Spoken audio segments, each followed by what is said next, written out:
It started out as a few pieces he put together, and when you read about it, it's really kind of unclear what the pieces were that ended up to be the symphony. But he was done with his original version in 1841, and then he let it sit for a decade. We don't know why. Finally comes back to it in 1851 and then decides to revise it, and by 1853 he's done with the revision. So that was its first real presentation in public.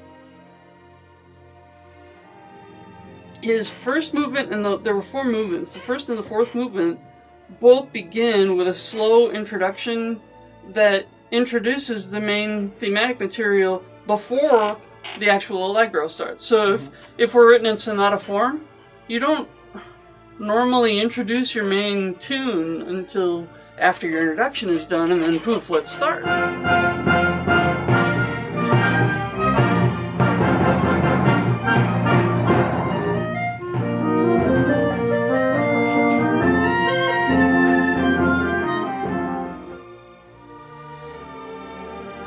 For me personally, by the time the concert rolls around, it's not about me anymore.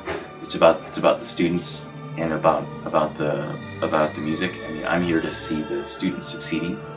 So one of my students asked me, just said, "You don't get nervous before concerts, do you?"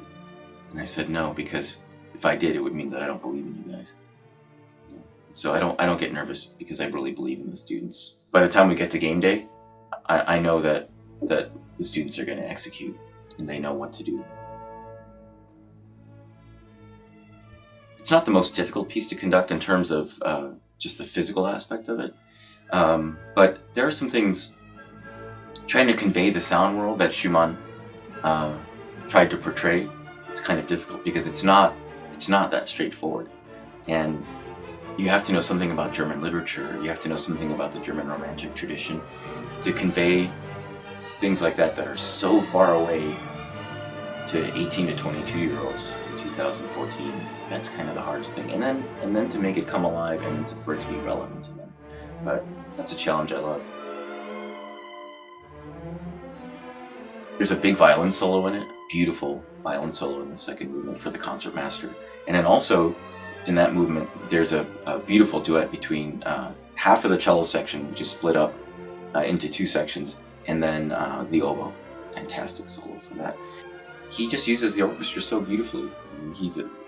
When every instrument comes in, when the horns come in, it's really beautiful. It's really evocative of something that's pastoral, maybe some hunting scene. When the trombones come in, there's tons of power there.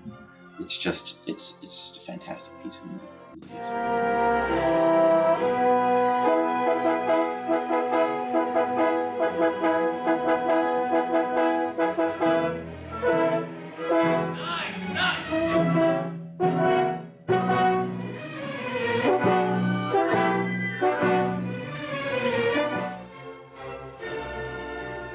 I think it's just trying to get the character of the entire piece correct, and to play it with the same style and same feeling as you would if you're playing on the instruments that they would have been playing at the time that Schumann was writing this.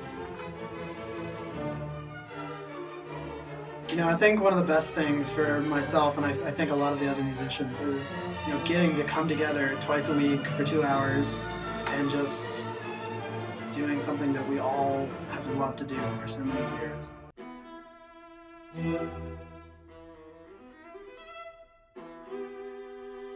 This piece was written just after the turn of the century, the 20th century, and Bruch's son was a professional clarinetist.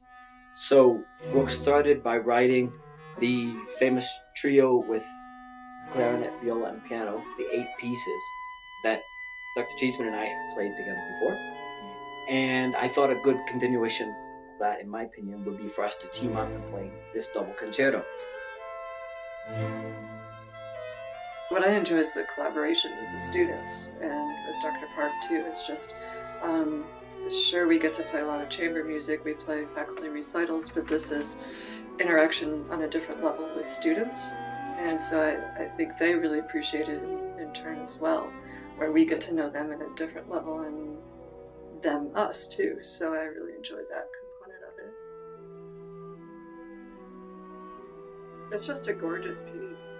I think, with a lot of drama that's in there. Perhaps it's different drama than his 8 pieces that we've done, but it's just lush romantic melodies.